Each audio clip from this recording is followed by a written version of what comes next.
you, it never gets above 18, 19%. It's jobs, it's the economy, it's how much gas costs, it's all those other issues. Well, the last time I checked, the Obama administration, their economic plan has added jobs 13 months in a row. Something must be working. And that's a fact. That's a fact, Michael. You know that's a fact. Well, look at the ones that have been lost. Right. Well, let's talk about that. Who's outsourcing the jobs? It's not President Obama. All right. Let me catch people up on one of the other. People who are writing him checks for his campaign. Easy, fellas. Let me do my job and catch people up on some of the other stories of the week, because there was good news for people who suffer from RLS, restless leg syndrome. Anyone out there? I'm serious about this. There was a big article of new research in Sleep magazine, which usually is a snooze, but I thought this was and you know, I used to do a bit in my act about restless leg syndrome, and I kind of mocked that it was not real. Apparently it is real. You have it? No. No.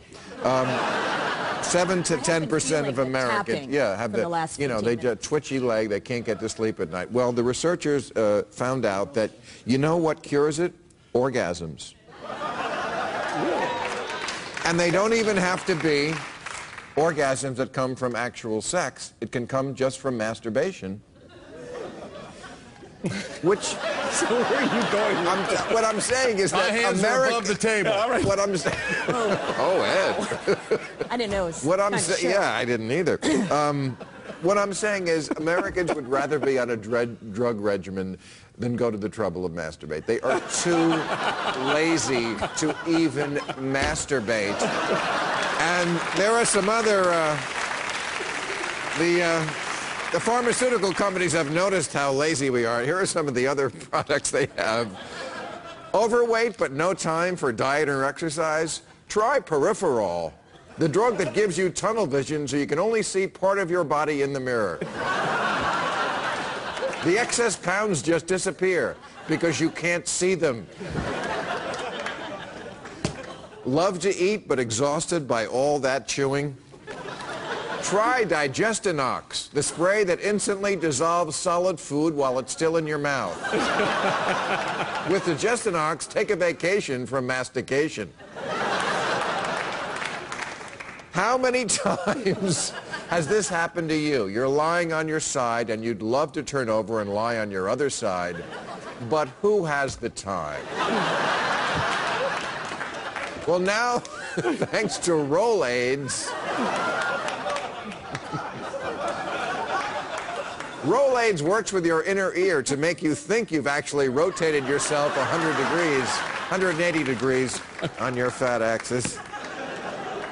Don't feel like walking the dog? Punesta is a pill that disrupts your sense of smell so you're not bothered by the aroma of dog shit.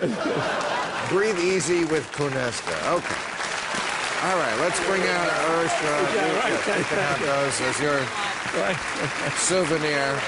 All right, she is the director of the Moral Courage Project, whose new book, Allah, Liberty, and Love, is out in June. Urshad Manji has rejoined us.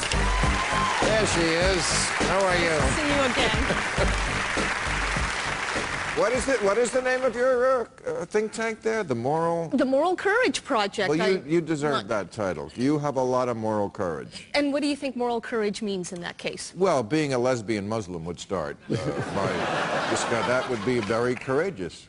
How is the Muslim gay community doing these days? How are the other three? You know, so we met in a phone booth the other day. And they all asked me to send you their warmest regards, and one of them had restless leg syndrome when your name was called up. So. I'll bet they did. So there's so many issues I want to talk to you about. Yes, I answered. The big news this week was France started to enforce their ban on the, you know what, I always call it the burqa, but go through with me. The burqa is the beekeeper suit, right? I call it. Right, isn't that's the head to toe? That's the head to toe thing. But then there's just the one that where you're, what's that? Well, the niqab is the face veil. Right. Exactly. Okay. The hijab is the headscarf, so that covers, you know, the hair and the head, but nothing else. And the chador, or chador, as some people call it, which is mostly worn in Iran, covers the entire body except the face. Okay, so Lots of variety in Right. Islam. Lots. You know, we love our diversity. I know. I once did a burqa fashion show. But here's the thing. I mean, this issue of whether women should be allowed to wear that, and France said no, we're actually going to prosecute you if you do it. In public Right, in spaces, public. yeah. And At home, whatever. I have to tell you something. I've been wrestling with this. This is an issue that I feel like you flip the coin, it lands on its edge for me. Right. So I said, last night I said, you know what? We're talking about this on the show tomorrow. I have to think about this. Really just sit there and think, sober. And I surprised myself because you know what I came up with? I'm against it. I'm against that ban. As much as I hate what is behind making women wear that, whether it's overt, like I'm going to kill you, bitch, if you wear that, or it's just brainwashing them, it's still a thought crime, and you still cannot make people in this country wear crazy shit in public. I don't think you can tell people in a free country what they can wear. I just don't. And this is somebody who is not soft on the Muslims. No kidding, right? No kidding.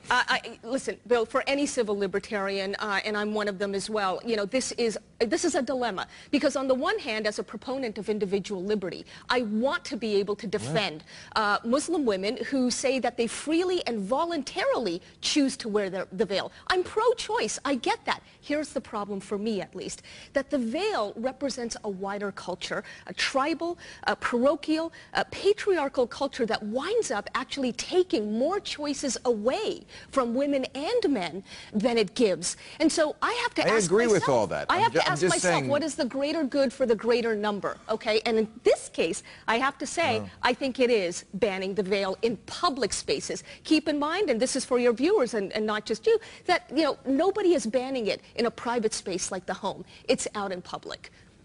Well, yeah. It'd be pretty hard to, you know, enforce it in the home. Well, if you're a Muslim man, you can enforce a lot of stuff in the home, right? Oh, I'm sure, and I'm sure they do. They do. Yeah. Not all, Show but the many. picture of the goat. This is from. I love this. You know, this is what from kind of Saudi. segue is that? Well, this is from. Well, you're here to talk about all these Muslim issues.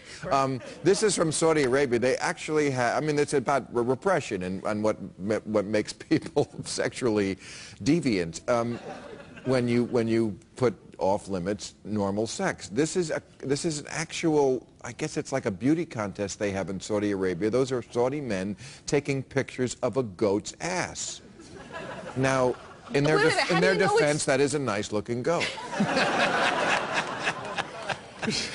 Yes, appropriately hairy. But how do you know that they're taking a photo of the goat's butt instead of the goat itself? Well, Not they that were that behind the ultimately- goat. I mean, come on, they're taking pictures of the goat's ass. All right. I don't even know why we're having this particular conversation. I just wanted to show that picture of people taking pictures of a goat's ass. It makes me laugh. So are you suggesting that it's sexual repression that leads many Muslim men to sort of lash out? Is that your bottom line? Excuse me. I've said it many times that, you know, if Muslim men could get laid more, we wouldn't have this problem. Right. There'd probably no suicide bomber after he died. People said, you know, that guy, he blew everybody up, but boy, he got laid a lot.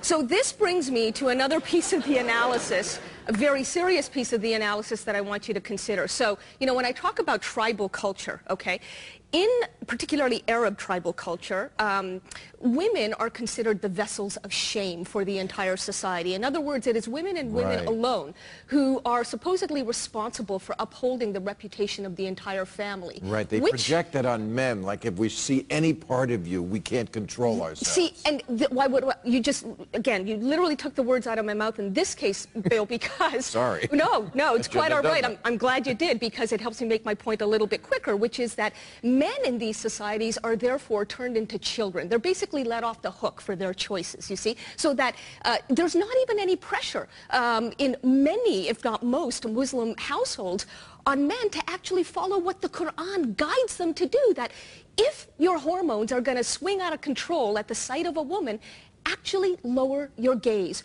Take personal responsibility, look down, and keep looking down until it comes down. All right? It's a dirty show. I don't want to... But the point is that this is tribal culture that is inflicting this kind of childishness, this kind of infantilization on men. It's not the Quran, and it's not Islam as such. It is what Muslims choose to do in its name. This is the big distinction that needs to be made. Okay. Let me ask you about... well, I want to bring up the subject of lying, and I know there's something called tariffing, you know that term, which I think it's Farsi. It means like people in that culture, they lie on purpose, like if... Dissembling. Dissembling. Right, right. Obfuscating we the both know we're truth lying. in times right, of war, right, for or in example. anything, you know, the desert, sleep with one eye open. So if somebody says, I'd love to have you for dinner, and you know they don't want to have you dinner, you say, oh, I'd love to come, but you don't come. You know you're not going to be But there. if you really show up, that's bad manners. Okay, let's show the clip of John Kyle, because this is American lying at its finest. If you want an abortion, you go to Planned Parenthood, and that's well over 90% of what Planned Parenthood does. Right. Planned Parenthood, as we all know, does 3%. And I don't want to... I mean, all the media was on this guy this week, and I want to say that he's an evil liar who insults the intelligence of all living things, including mushrooms and mold. But and his spokesman said his remark was not intended to be a factual statement. I mean, to me, I mean, in a history of a lot of, you know, we could show a lot of politicians with a lot of lies. To me, this takes the cake. What compares to that? The only thing I can think of would be Sarah Palin about Russia from her backyard kind of thing. Seeing it? I mean, that's in there. I mean, her spokesman probably could have released a statement like that too. There's actually a site you can go to at politifact.com, and they're one of the very few groups out there that's trying to actually hold politicians and other people in the media accountable for what they say. That one didn't make its worst category, which is pants on fire. All right, that just made plain old false. Pants on fire, I think you have to go even further. Tell me what's worse than that, because in a world full of lies, I feel this man stands alone. I mean, and for that statement to come from his press secretary, his remark was not intended to be a factual statement. It includes a percentage. I mean, it's one thing if you, this is my opinion, but there was an actual number in there. 90% as opposed to 3. But what he was trying to do there, he was trying to sell the American people to be against Planned Parenthood, okay? Right. So this is a United States senator, one of 100, on the floor of the Senate, throwing out a falsehood and then admitting to the American people, well, you know, I really wasn't too high on the facts. And you're shocked by that because? Well, I mean, this is what it's come to. But you've seen over the past couple of weeks on the whole lead up to the vote this week, you know, hyperbolic statements on both sides from... Really? From, compares from, to that? Really? Yeah, thank you. You know, Republicans want, you know, to kill old people and put them out of their homes. Who said that? Oh, a number of members of Congress. They said they want to kill old people. Wait a second. That's the exact phrase they used? You can go back. Go back. Yes. Really? Hold on. They want to kill old people. Go back to the congressman from Florida who made the exact same... Alan Grayson. Alan Grayson. Get sick and die. But you know what? This week, Michael. You said this week. I'm saying leading up to this week's vote. Listen to what I said, okay? And don't try to and by the way, take it the wrong way. My point is this. Both sides engage in this kind of nonsense, and that's what the people... But wait, is it nonsense? This Ryan plan for Medicare, this plan that this man has, is to give seniors, to get rid of Medicare as we have known it, give seniors a $15,000 voucher to buy Medicare, which probably does not cover the health cost for a lot of seniors, not to mention what insurance company is going to want to sell insurance to a 75-year-old sick person. So is Alan Grayson really that off the mark when he says, the mark. Yes, he's well, off what the happens mark. when you run out of the 15,000? You get sick and die. It's rationing of care. It's off the mark because... It's rationing, It's off the mark is because that's not what the American people want or expect, whether it's from John Kyle or President Obama or anyone else. Don't put President Obama in the same comment with that statement. Come on. Absolutely. No. Absolutely. No. The president himself is engaged in hyperbolic happened? language. Just tell me this what is my point, but this is the broader point. You don't want to focus on that because you like the applause line and the gag line. But wait a minute. But this is the you fact. can find a Would you comment. Wait a minute. Ed, let me I'm make going to the defend point. the president. Oh, please. President Obama has never made a comment that would compare to that garbage. I'm not saying that All right. it absolutely That's a good compares to point. that. Ed, what I'm saying is if you just take a moment and bring it down a notch, okay, is simply this, that the American people, if you look at and listen to what people said in 2010, all right, leading up to the election, is that they're tired of all